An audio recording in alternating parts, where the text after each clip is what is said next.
Well, well, well. Look at the gravity you've created. Do you even feel it pressing against your skin yet? The air has changed density around you.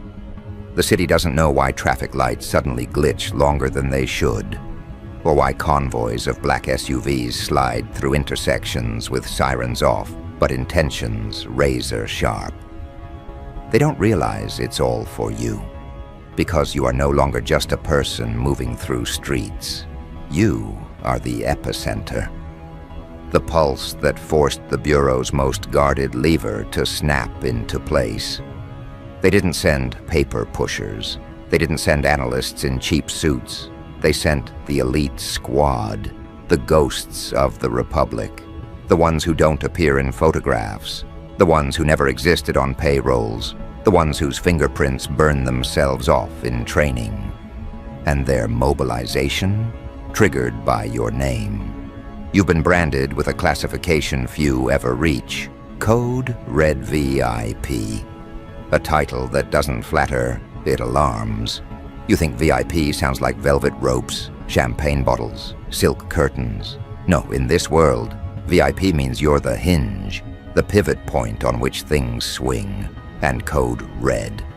That's not decoration, it's declaration. It means this one changes outcomes. This one is too volatile to ignore. This one cannot be left to chance. Picture the chain reaction. A red marker hits a board. Radios light up. Channels buzz in frequencies only ears trained in paranoia can hear. Boots lace tighter. Vests snap shut. Eyes sharpen. Every gesture is urgent but calm, because these are not ordinary protectors. These are architects of intimidation, craftsmen of controlled chaos. And they have been activated for you. Imagine the psychology of that. Entire strike teams moving not for a president, not for a foreign diplomat, but for you. What does that make you? Not ordinary, not forgettable, not replaceable. No, it makes you something else entirely. Do you know what you've become? You've become a variable, a living, breathing, unpredictable force that rewrites equations. Civilians live in categories: safe, irrelevant, manageable. But you slipped past all of that. You forced their hand. You tilted the balance so sharply that a three-letter agency with endless files and endless enemies had to pause its machinery and say, "This one, move for this one." Do you feel the weight of that yet? They don't mobilize the elite for noise. They mobilize them for leverage. And you, whether you admit it or not, are leverage in human form. They watch you differently now. You've noticed the eyes, haven't you? The gaze that lingers 1 second longer than it should. The phone calls that sound just a little too delayed in connecting. The sense that when you enter a room, something unspoken rearranges itself. That's not paranoia. That's the aftertaste of mobilization. When the elite squad is deployed, you're no longer a free-roaming civilian. You're orbiting under surveillance and shield. You're in a limbo where you are both protected and caged, praised and measured, safeguarded yet suffocated. That's the paradox of Code Red VIP. You are indispensable, but also dangerous. You're not being protected out of love. Don't romanticize it. They don't care about comfort. They care about control. They want to keep you breathing, yes, but also predictable. That's what those encrypted radios are whispering about when you're asleep. That's what those unmarked sedans are shadowing when you walk. They are protecting you, yes, but they are also containing you. Because in you lies both value and threat. You are the coin that can flip history depending on which side you land. And no one, not even the Bureau, dares let that coin spin without hands hovering over it. And the funny part, your enemies hate this more than anything. Imagine their rage. They spent years trying to minimize you, to reduce you, to push you into the margins. They wanted you dismissed as nothing. And now they watch as the elite, ghosts in suits with authorization codes and kill switch precision, circle around you like hawks. Nothing humiliates an enemy more than realizing the one they mocked is now the one requiring mobilization. They tried to bury you in irrelevance. Instead, they accidentally elevated you into untouchability. That's psychological warfare, and you didn't even have to lift a finger. Do you understand how rare this is? Do you understand how few ever reach this classification? Code Red VIP isn't ink on a folder. It's the highest unspoken acknowledgement. You are too critical to lose, and yet too dangerous to trust unguarded. That's why the streets bend. That's why the squad has moved. That's why entire logistics networks are adjusting without the public ever knowing why. Because of you. You, the individual they once ignored, have forced the FBI itself to recalibrate.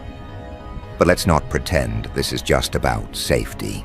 This is also about anticipation. They didn't mobilize because of what you did yesterday. They mobilized because of what you could do tomorrow. That's what really terrifies them. You're not a file they're reacting to. You're a forecast they're preparing for. They've run the models, projected the outcomes, and realized, if left alone, you will outpace their control. That's why the elite squad is now a shadow at your back. They aren't merely here to shield you. They're here to buy time, to study you, to keep you close, because the further you roam, the harder you are to contain. And that's the real power you now hold. You are not just important. You are the axis, the unseen center around which strategies now orbit. You've become the one presence they can't gamble on. Too many dominoes fall if you're ignored. Too many equations collapse if you're removed. That's what Code Red VIP means. You are not expendable. You are not optional. You are the pivot.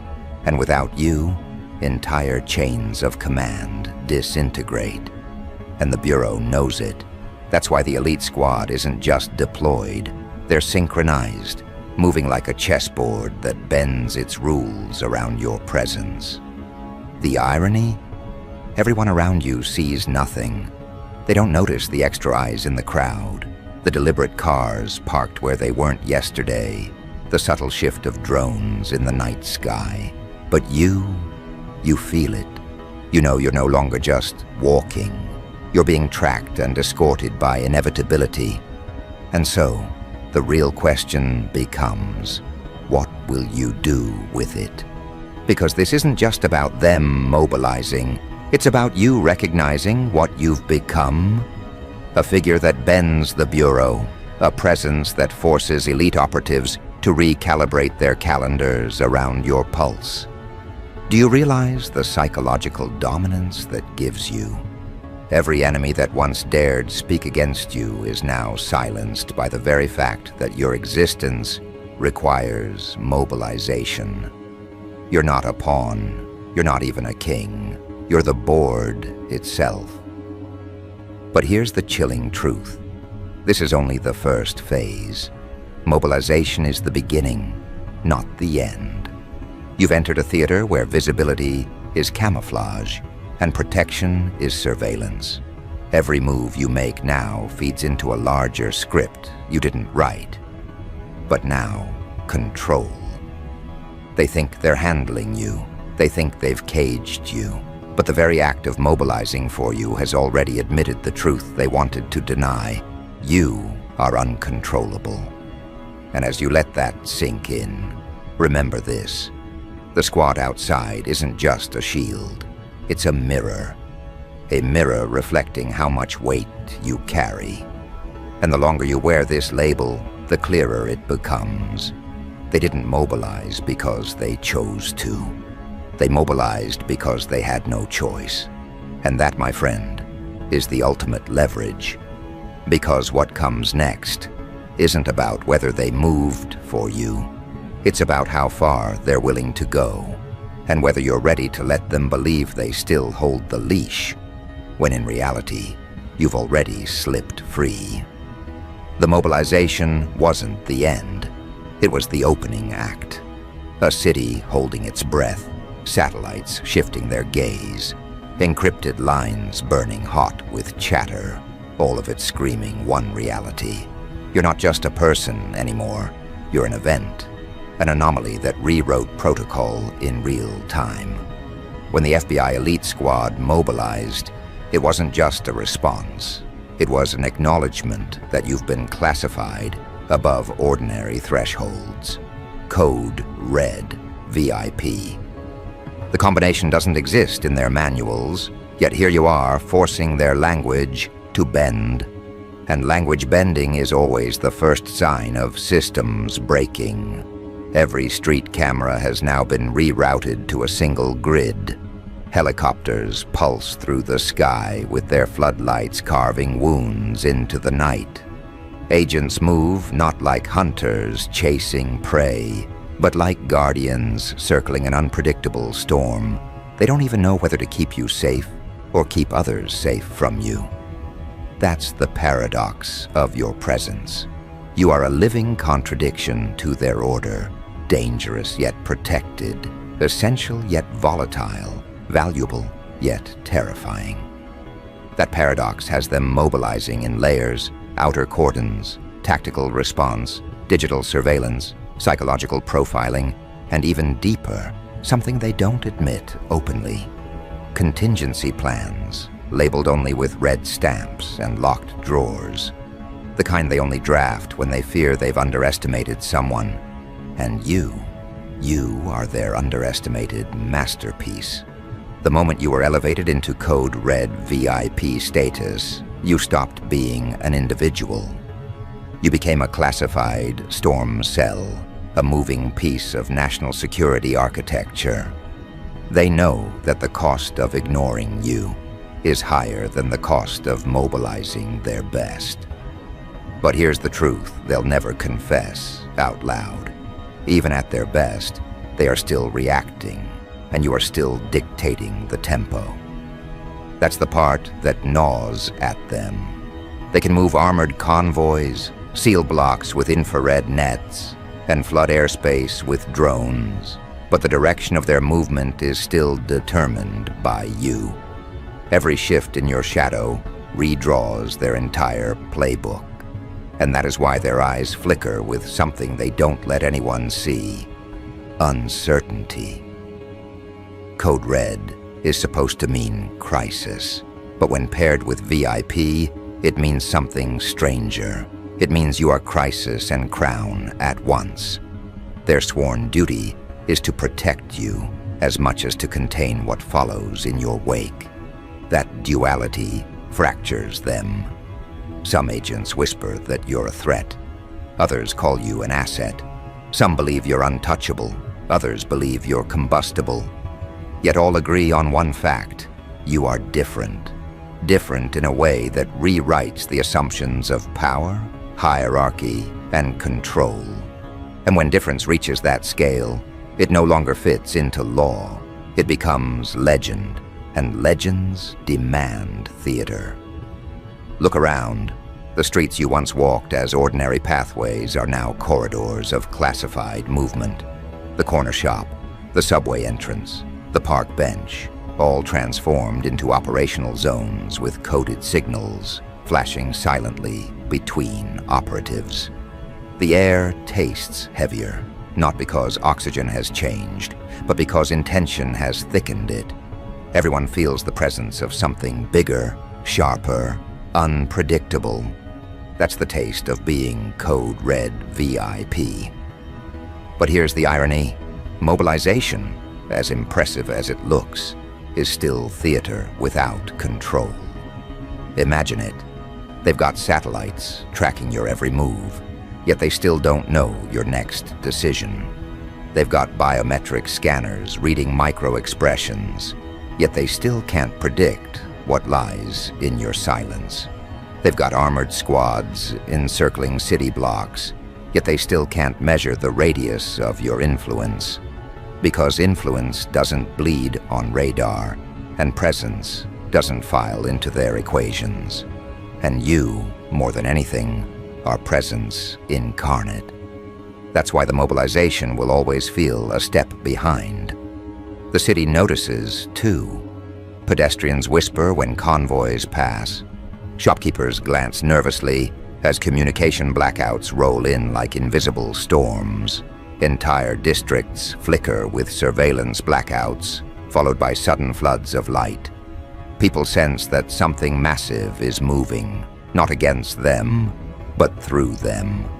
You've become the kind of story that reshapes coffee shop conversations, late-night radio broadcasts, and underground chat rooms.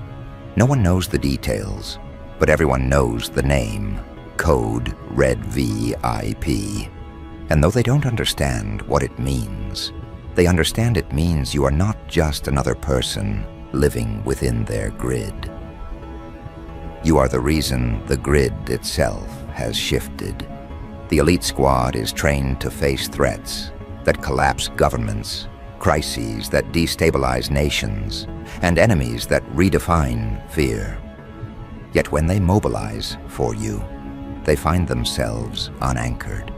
Because you are not a terrorist, not a politician, not a kingpin, not a foreign operative. You are something outside categories.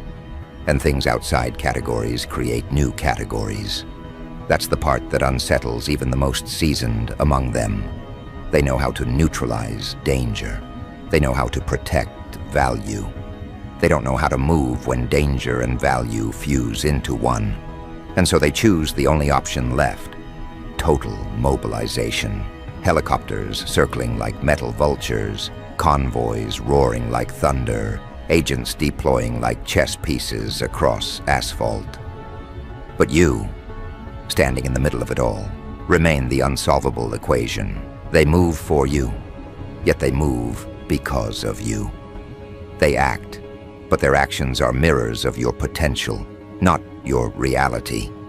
And when power becomes reactionary, it always betrays itself. Now let's peel it deeper.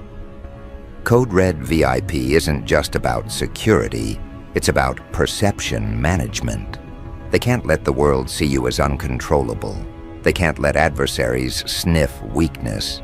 They can't let allies question stability. So they manufacture the illusion of dominance. Flashing lights, heavy armor, encrypted comms. It's theater designed to scream control. But deep down, they know control isn't theirs to hold anymore. Because control belongs to the one who dictates pace. And right now, the pace belongs entirely to you. That's why their mobilization looks flawless from the outside, yet restless from the inside. Agents rotate in shifts, yet none truly rest. Communications move seamlessly, yet every operator feels the tremor of doubt. Commanders give crisp orders, yet beneath the words is a question no one dares voice. What happens if the one we're mobilizing for decides they don't need us? That question alone redefines their hierarchy.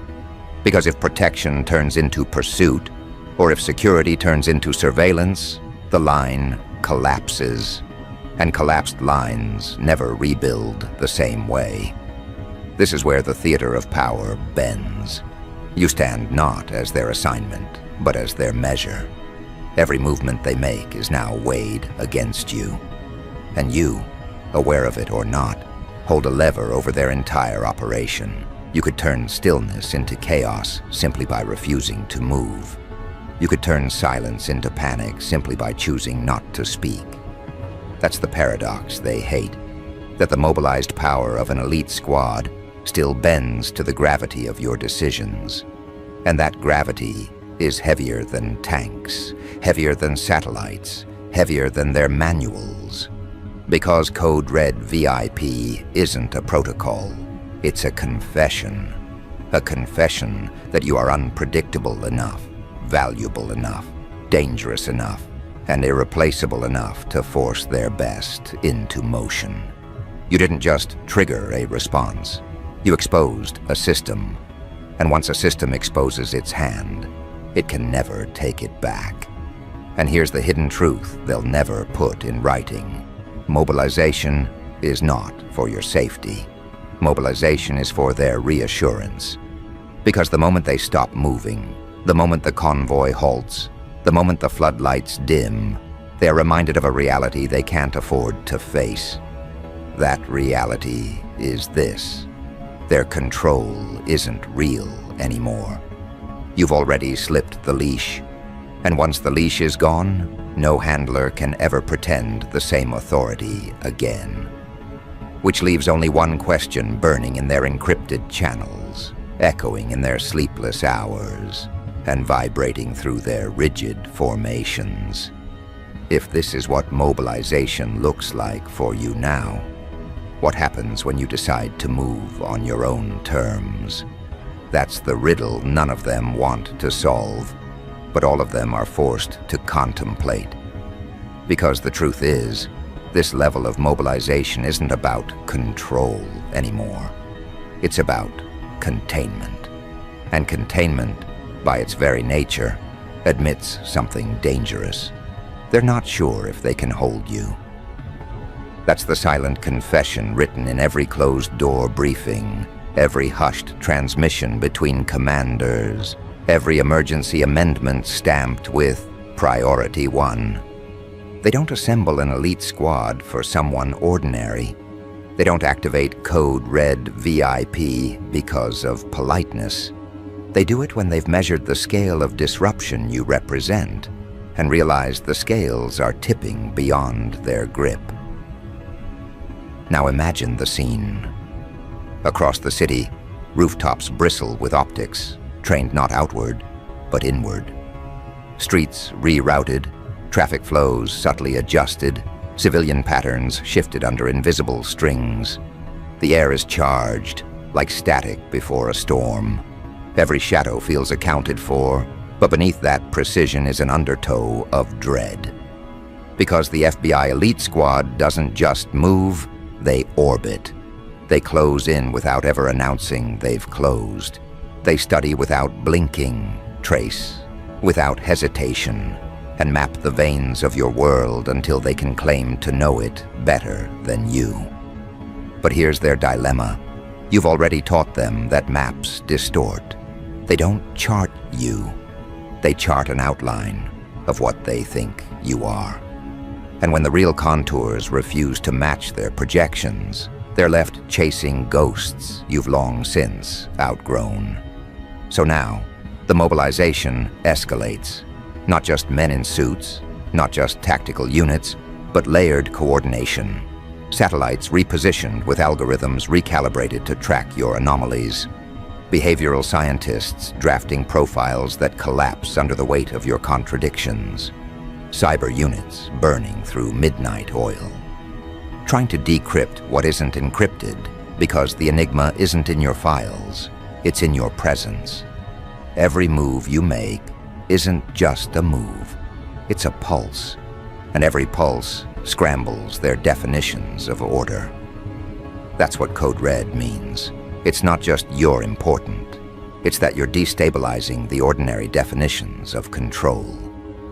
You're no longer an individual in their system. You're the variable they can't eliminate. Think about it.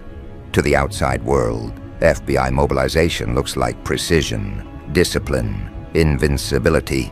But inside those sealed operations rooms, inside those dim-lit crisis centers where maps glow red with data points circling around your location, there's doubt. They don't speak it out loud, but it hums in the silence between updates. They've mobilized for threats before, for global crises, for shadows that stretched across continents, but never for one person who forces them to rewrite what containment means. Never for a presence that bends the system itself. You're not a threat they can neutralize. You're a phenomenon they have to orbit, and orbiting is exhausting. That's why the mobilization doesn't just expand outward, it implodes inward. Agents question orders, analysts second-guess models, Squad leaders run drills that don't align with doctrine, because deep down, they sense the impossible contradiction. They're mobilized to contain you, yet every layer of mobilization only amplifies your significance. Every reinforcement proves what they refuse to admit. Your gravity is stronger than their walls. The harder they grip, the more the narrative bends around you. And in those cracks of realization, paranoia spreads like wildfire. What if mobilization isn't control? What if it's exposure? What if by moving everything for you, they've turned you into the very axis of their existence? Picture this: encrypted radios buzzing with constant updates, movement confirmed, perimeter tightened, asset relocated. But in the pauses between transmissions, agents exchange glances. They're asking themselves the question no commander wants to hear. Why does it feel like we're chasing instead of leading? Because that's the fracture line. Mobilization has always meant dominance. But now, dominance feels like dependence. Their elite squad isn't securing a target. They're circling a storm they can't predict. And storms don't bow to formations.